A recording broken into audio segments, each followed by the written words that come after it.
बिस्मिल्लाहिर्रहमानिर्रहीम। अस्सलामुअलैकुम। आज हम फ़िज़िक्स 9th ग्रेड का टॉपिक 7.1 स्टार्ट करेंगे, that is kinetic molecular model of matter. Basically इस मॉडल में हम सॉलिड होती हैं, स्टेट्स होती हैं, states of matter, that is solid, liquid, gases and plasma state, उसके बारे में डीपली स्टडी करते हैं। तो आपको पता है जो स्टेट्स होती हैं, कोई भी आप ले लें मैटर, उसकी 3 स्टेट्स होंगी, सॉलिड, लिक्विड एंड गैस होगा, प्लाज्मा होगा।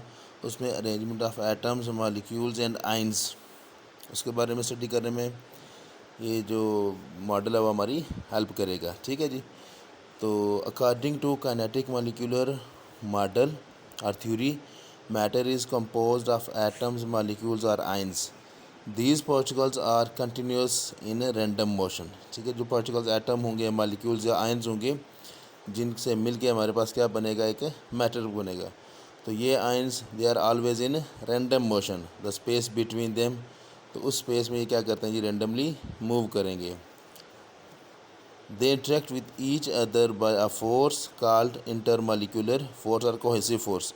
अब कोहेसिव फोर्स कौन सी होती है? कोहेसिव फोर्स वो होगी जो सॉलिड में, लिक्विड में या गैसी स्टेट में या प्लाज्मा स्टेट में जो एटम्स और आयंस को क्या करेगी, आपस में बॉन्ड करके रखेगी। तो उस फोर्स को हम क्या कहते हैं जी, इंटरमॉलिक्यूलर फोर्स और कोहेसिव फोर्स। तो यूज़ करते हुए काइनेटिक मॉलिक्यूलर मॉडल को हम क्या करेंगे जी, स्टेट्स ऑफ मैटर की कंस्ट्रक्शन और उनकी जो फोर्स होगी उसके बारे में या उनकी प्रॉपर्टीज़ को हम क्या करते हैं, स्टडी करेंगे। तो सबसे पहले हमारे पास आ जाएगी सॉलिड स्टेट। अब इसके बारे में हम स्टडी करेंगे, what are the characteristics of solid state of matter which are explained according to kinetic molecular model of matter. सबसे पहले आप देख लें, पहले स्टेट को समझ लें कि ये हो गया जी हमारे पास सॉलिड स्टेट। ठीक है जी। अब सॉलिड स्टेट में क्या होता है, स्मॉल जो आपको पार्टिकल्स नज़र आ रहे हैं, तो स्मॉल पार्टिकल्स क्या होते हैं जी, they are very very strongly bonded, their intermolecular force or cohesive force is very strong in solid state of matter. That's why solid has a fixed or a definite shape. ठीक है जी। Atoms उसमें combine होंगे with strong cohesive force, तो move तो randomly करेंगे मगर उनमें space बहुत कम होगी। सो solid has a fixed shape, इसी वजह से जो शेप होती है सॉलिड की, दैट इज़ फिक्स्ड शेप। ठीक है जी। आप इसके बारे में स्टडी करते हैं, क्या प्रॉपर्टीज़ होंगी। Molecules of solids are closely packed together in a fixed regular pattern. ठीक है जी। एक स्पेसिफिक पैटर्न होगा जिसके अकॉर्डिंग हम क्या करेंगे, सॉलिड्स के मॉलिक्यूल्स को पैक्ड होंगे, कंबाइन होंगे। Molecules in solid can not move freely. अब फ्रीली मूव क्यों नहीं कर सकते? Because they have very strong cohesive force between them, intermolecular force काफ़ी स्ट्रॉन्ग होती है। They can only vibrate about their mean position, तो जो बिल्कुल मीन पोजीशन होगी मॉलिक्यूल्स की, उसके अकॉर्डिंग वो क्या करेंगे, मूव करेंगे। एक तो ये बात होगी। नेक्स्ट है जी, there exist strong attractive force between, ये तो हमने बता दिया, strong attractive forces between the molecules of solid. A solid has a fixed shape and a fixed volume. Why? Because intermolecular force between the atoms और ions और molecules of solid is very much stronger as compared to any other state of matter. ठीक है जी। ये कुछ characteristics हैं जो कि हमने काइनेटिक मॉलिक्यूलर थ्योरी से स्टडी किए हैं, उसकी हेल्प से कि स्टेट ऑफ मैटर सॉलिड के बारे में स्टडी किया। नेक्स्ट देखेंगे बाकी स्टेट्स के बारे में। नेक्स्ट है जी हमारे पास लिक्विड स्टेट ऑफ मैटर आ जाएगा। अब लिक्विड स्टेट ऑफ मैटर में क्या होगा जी, लिक्विड स्टेट ऑफ मैटर में होता है जी कि उनमें भी कोहेसिव फोर्स और इंटरमॉलिक्यूलर फोर्स स्ट्रॉन्ग होती है, but as compare to that of solid वो क्या होगी, इज़ कंपैरेटिवली वीकर।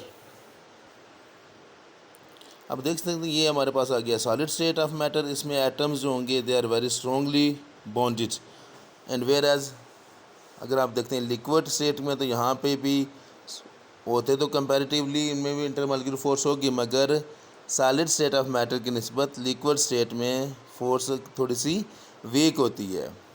ठीक है जी। तो यहाँ पे दोनों का आपने क्या करना है जी, डिफरेंस देख लेना है। अब देखते हैं जी इसकी characteristics. Solids molecules are close together as compare to gaseous. अब गैसियस स्टेट जो कि हम नेक्स्ट स्टडी करेंगे, गैसियस स्टेट में सॉलिड के जो मॉलिक्यूल्स होते हैं, लिक्विड के मॉलिक्यूल, वो कंपैरेटिवली स्ट्रॉन्ग होते हैं, उनमें फोर्स ज़्यादा होती है। The cohesive force between liquid molecules are weaker than solid but stronger than gaseous. तो सबसे स्ट्रॉन्गेस्ट जो इंटरमॉलिक्यूल फोर्स होती है that is in solid state of matter which we have discuss previously. तो अगर हम बात करें गैसियस स्टेट ऑफ मैटर की, तो वहाँ पे इंटरमॉलिक्यूल फोर्स वीकेस्ट होती है as compare to other two states of matter. The arrangement of liquid molecule is not fixed. आप कोई भी लिक्विड ले लें, आप हनी ले लें, वाटर ले लें, पेट्रोल ले लें, आप उसको जिस भी कंटेनर में आप डालेंगे वो उसी की शेप क्या करेगा, उसी की शेप में आ जाएगा। अगर हम पोर करेंगे वाटर को ग्लास में तो ग्लास की शेप में हो जाएगा। अगर आप उसे किसी और कप की में डालेंगे तो वो that can attain the shape of a cup. This is why the arrangement of liquid molecule is not fixed because of weaker cohesive force. Molecules can freely move in a liquid because of that liquid takes the shape of a container। ठीक है जी। तो चूँकि इनमें space ज़्यादा होती है molecule की, तो वो उसकी शेप कंटेन कर लेंगे जिसमें हम उसको पोर करेंगे। Liquids have fixed volume but not fixed shape. अब सॉलिड में क्या था, सॉलिड में यह था कि उनके इंटरमॉलिक्यूल फोर्सेस और कोहेसिव फोर्स स्ट्रॉन्गेस्ट थी, तो उनमें फिक्स्ड वॉल्यूम भी था और फिक्स्ड शेप भी थी। अब वॉल्यूम क्या होगा जी, लिक्विड्स है फिक्स्ड वॉल्यूम, वॉल्यूम तो उनका फिक्स होगा मगर उनकी कोई भी फिक्स शेप नहीं होगी। नेक्स्ट हम देखते हैं जी गैसेस मॉलिक्यूल के में। आप देख लें यहाँ पे जो गैसेस मॉलिक्यूल की वो आपके पास डायग्राम बनी हुई है। अब इनमें स्पेस ज़्यादा है, they are always in random motion and collision between them always exist. तो अट्रैक्टिव फोर्स भी कम होती है, they have more space as compare to solid और लिक्विड मॉलिक्यूल्स। ठीक है जी। तो let's see gas molecules are in a constant and random motion. ये क्यों होगा, क्योंकि उनमें स्पेस ज़्यादा होगी, इंटरमॉलिक्यूल फोर्स क्या हो जाएगी, लेस हो जाएगी, तो इस वजह से ये मूव करते रहेंगे randomly. The gas molecules have no regular arrangement और पैटर्न। बिल्कुल ठीक है, इनमें कोई पैटर्न नहीं होगा। पैटर्न तब होगा जब इनमें फोर्स ऑफ अट्रैक्शन होगी, कोहेसिव फोर्स एग्जिस्ट करेगी, तो इन मॉलिक्यूल्स को क्या करेगी, बॉन्ड करके रखेगी। अब जब फोर्स वीक हो जाएगी तो they are free to move away from each other.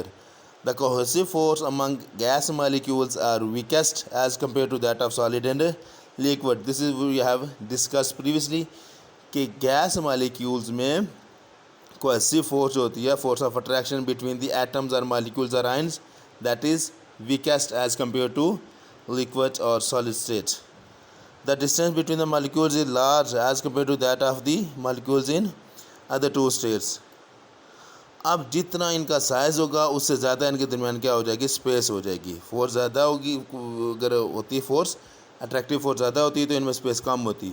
अब जितना इनका खुद का साइज़ होगा इससे ज़्यादा इनके दरमियान क्या हो जाएगा जी, सेपरेशन होगा या फिर डिस्टेंस होगा।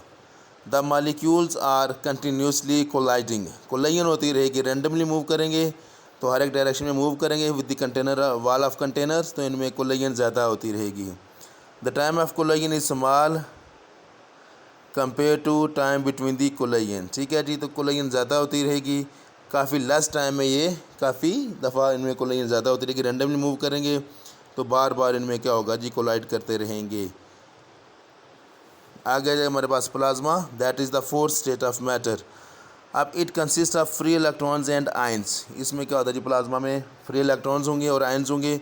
अब जब हम इसको क्या करेंगे, जब गैस को हम हीट अप करेंगे तो उनकी काइनेटिक एनर्जी क्या हो जाएगी, काफ़ी हाई हो जाएगी। काइनेटिक एनर्जी कौन सी होती है, एनर्जी ड्यू टू मोशन।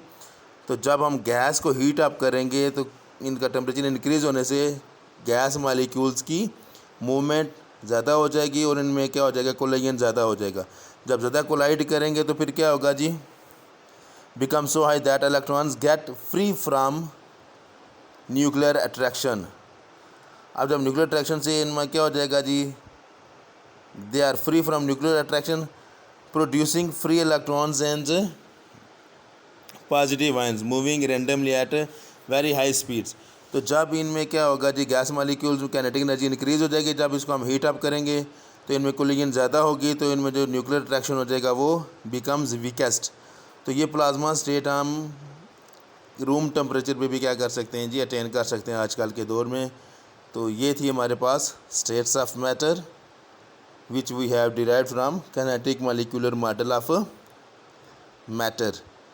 तो ये 3 स्टेट्स थी। मिलते हैं इंशाल्लाह नेक्स्ट लेक्चर में। दुआ में याद रखिएगा। अल्लाह ताला आपका हाफिज़ हो नगहबान। अल्लाह हाफिज़।